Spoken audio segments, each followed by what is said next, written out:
लालची समोसे वाली। प्रीतमपुर गांव में मुंशी चंद नाम का एक आदमी रहता था। मुंशी चंद अपनी पत्नी के साथ रहता था। मुंशी चंद एक किसान था और उसका अपना एक छोटा सा खेत भी हुआ करता था। मुंशी चंद काफी मेहनती था और वो दिन रात परिश्रम करके पैसे जोड़ता था। खेती करते करते ही उनका गुजारा होता था। मुंशी चंद की पत्नी विमला कभी कभी खेती करने में उसकी मदद किया करती थी। वे दोनों अपने जीवन से काफी संतुष्ट थे, परंतु एक दिन कुछ ऐसा हुआ जिससे कि उनकी दुनिया पलट गई। मुंशी चंद अचानक बहुत ही बीमार हो गया। थोड़े दिनों में ही उसने बिस्तर पकड़ लिया। वो अब चल फिर नहीं सकता था। उसका शरीर पैरालाइज हो चुका था। अब इसी वजह से वो कुछ काम काज भी नहीं कर पाता था। मुंशी चंद का इलाज करवाने के लिए विमला ने उनका खेत भी बेच दिया और फिर उन पैसों से उन्होंने उसका इलाज करवाया, परंतु फिर भी मुंशी चंद ठीक नहीं हो पाया। अब उनकी आर्थिक स्थिति बहुत ही कमजोर हो चुकी थी। उनके पास अब घर में एक फूटी कौड़ी तक नहीं बची थी। एक दिन विमला गांव के सेठ जी के घर पैसों की मदद मांगने गई। सेठ जी, हमें पैसों की सख्त जरूरत है। हमारे पास एक फूटी कौड़ी तक नहीं है। आप कृपया हमें थोड़े पैसे देकर हमारी मदद करें। इस पर सेठ जी ने कहा, मैं तुम्हें पैसे तो दे सकता हूँ, परंतु इन पैसों को तुम्हें हर महीने थोड़ा थोड़ा सूद समेत चुकाना होगा।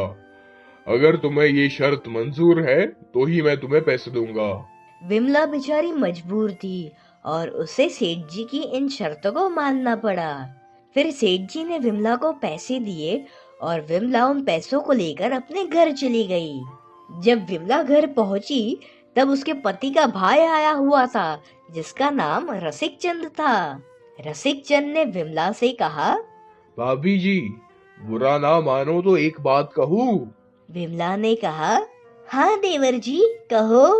भाभी जी, आप इन पैसों को कोई व्यवसाय शुरू करने में इस्तेमाल करो, वरना ये पैसे कहाँ खर्च हो जाएंगे ये आपको पता भी नहीं चलेगा। यदि ये पैसे आप व्यवसाय शुरू करने में इस्तेमाल करोगे तो बाद में आपको काफी मुनाफा होगा और फिर आप ज्यादा पैसे भी कमा पाओगे। इस पर विमला ने कहा, बिल्कुल ठीक कहा तुमने देवर जी, पर क्या व्यवसाय शुरू करूं ये समझ नहीं आ रहा। मुझे कुछ ऐसा व्यवसाय शुरू करना होगा जिसमें मुझे ज्यादा पैसे खर्च ना करना पड़े और बदले में मुनाफा काफी अच्छा मिल जाए।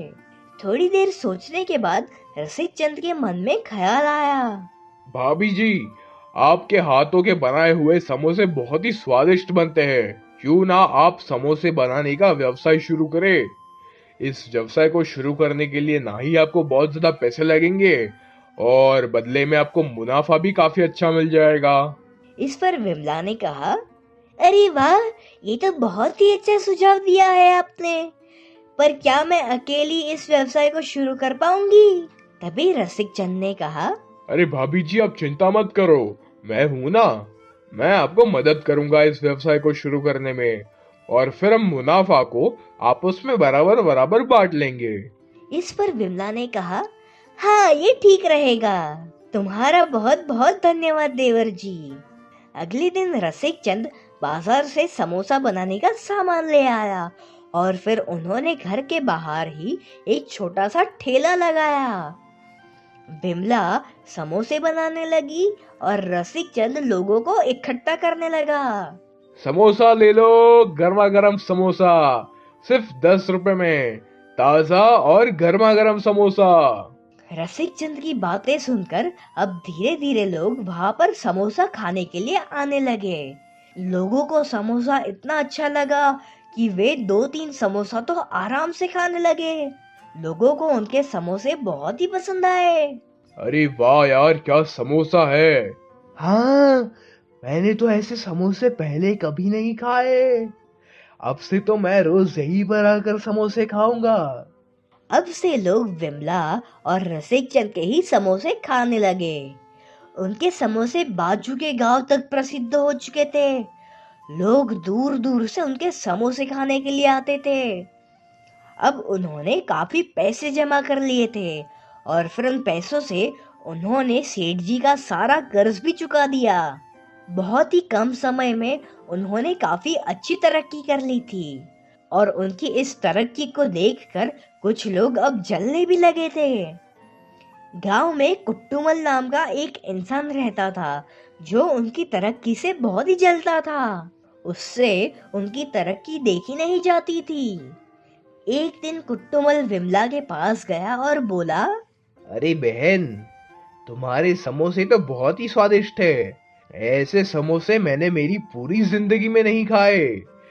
परंतु मुझे एक बात समझ में नहीं आई, तुम अपना मुनाफा रसिक चंद से क्यों बांटती हो? समोसे तो तुम बनाती हो, तो मुनाफा भी तो तुम्हें ही मिलना चाहिए। रसिक चंद, तो मुनाफा बांटने की क्या जरूरत है? अब कुट्टूमल की ये बातें विमला के मन में घर कर गई। सारी रात वो यही सोचने लगी। कुट्टूमल ने बिल्कुल सही कहा था।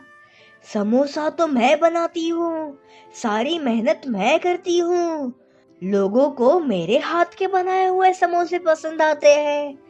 रसिक चंद तो सिर्फ लोगों को इकट्ठा करता है और थोड़ी ही मदद करता है। इसके बारे में मैं कल रसिक चंद से बात करूंगी। अगली सुबह दुकान पर विमला ने रसिक चंद से कहा, देवर जी, मैं क्या कह रही थी?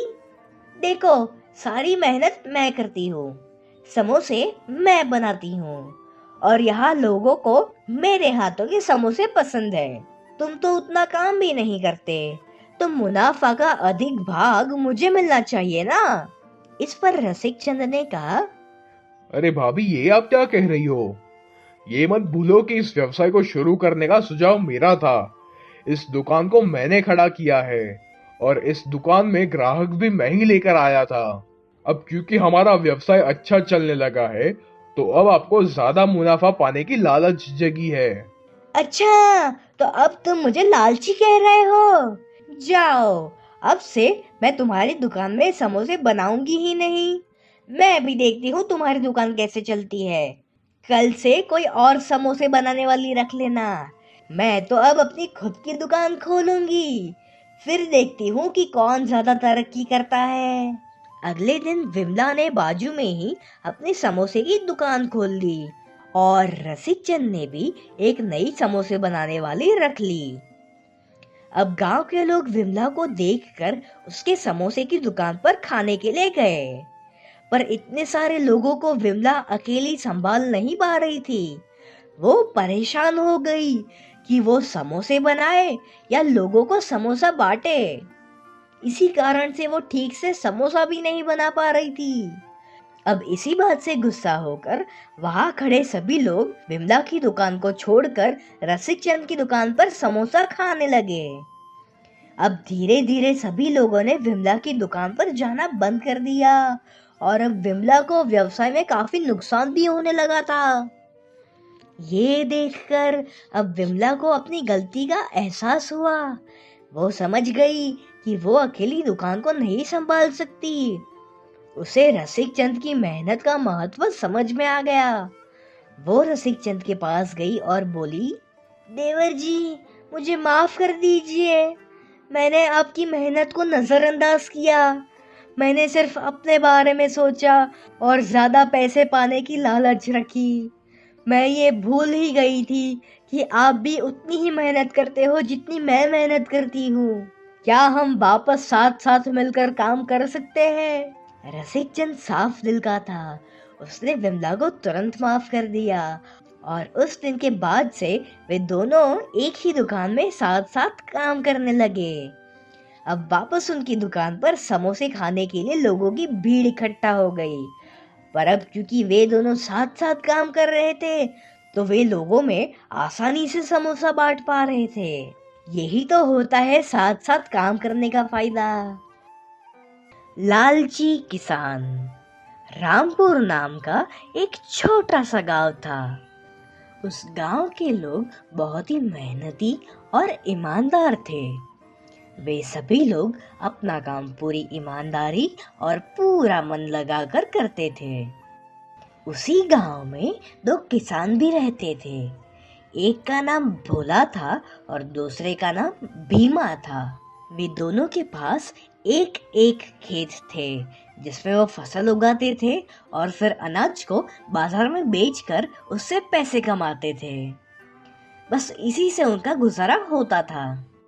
भोला काफी मेहनती था और वो अपने जीवन से काफी संतुष्ट भी था। अनाज बेचकर उसे जो भी पैसे मिलते थे उससे वो काफी खुश था। वही दूसरी तरफ भीमा लालची था। अनाज बेचकर उसे अच्छे खासे पैसे तो मिल जाते थे, परंतु उसे हमेशा ज्यादा मुनाफा पाने की लालच थी। एक दिन भीमा के मन में ख्याल आया, मुझे अनाज बेचकर जितने पैसे मिलते हैं वो काफी नहीं है। मुझे और ज्यादा पैसे कमाने हैं। क्यों ना मैं अनाज की बोरियों में थोड़े से कंकर मिला दूं, जिससे कि अनाज की बोरी का वजन बढ़ जाएगा और बदले में मुझे बहुत सारे पैसे मिलेंगे। मेहनत भी कम करनी पड़ेगी और बदले में मुनाफा भी अच्छा खासा मिल जाएगा। ऐसा सोचकर अब भीमा ने अनाज की बोरियों में कंकर मिलाना शुरू कर दिया। जब वो उन अनाज की बोरियों को बाजार में बेचने गया तो उसे पहले से इस बार कई ज्यादा मुनाफा हुआ। ये देखकर वो बहुत ही खुश हो गया। अगली बार उसने अनाज की बोरियों में और ज्यादा कंकर मिलाए और इस बार तो उसे बहुत ही ज्यादा मुनाफा हुआ। ये देखकर भोला को भीमा पर शक हुआ। उसने सोचा, अरे, हम दोनों के खेत एक समान है। हम दोनों एक ही प्रकार की फसल उगाते हैं, तो भीमा की बोरियां इतनी भारी कैसे होती है? जरूर दाल में कुछ काला है। मुझे देखना पड़ेगा कि आखिर मामला क्या है। अगली बार जब बोरियों में अनाज भरने की बारी आई तब भोला भीमा के घर के पास गया और छुप छुप के भीमा पर नजर रखने लगा। जब उसने देखा कि भीमा अनाज की बोरियों में कंकर मिला रहा है तो वो चौंक गया। वो भीमा के पास गया और बोला, अरे भीमा, तुम ये क्या कर रहे हो? ये गलत है। थोड़े से पैसों के लिए तुम लोगों को ठग रहे हो। इस पर भीमा बोला, इससे तुम्हें क्या है? जाओ अपना काम करो, मेरे काम में दखल अंदाजी मत करो। भोला वहां से चला जाता है। अगले दिन भोला गांव के सरपंच के पास गया और उसने भीमा की हरकतों के बारे में उन्हें सारी बातें बता दी। सरपंच भी ये बात सुनकर चौंक गए। उन्हें यकीन नहीं हो रहा था कि भीमा ऐसा कुछ कर सकता है। अब भोला और सरपंच दोनों भीमा के घर गए और सरपंच ने भीमा की बोरियों की तलाशी ली। अनाज की बोरियों में ढेर सारे कंकर देखकर सरपंच चौंक गए और उन्होंने भीमा को कठोर सजा सुनाई। सजा के तौर पर उन्होंने भीमा से उसका खेत ले लिया और भीमा को अब से कभी भी खेती ना करने का हुक्म दिया। यही सुनकर बेचारा भीमा अब अफसोस करने लगा। थोड़े से ज्यादा पैसे कमाने की लालच में उसने अपना खेत गवा दिया।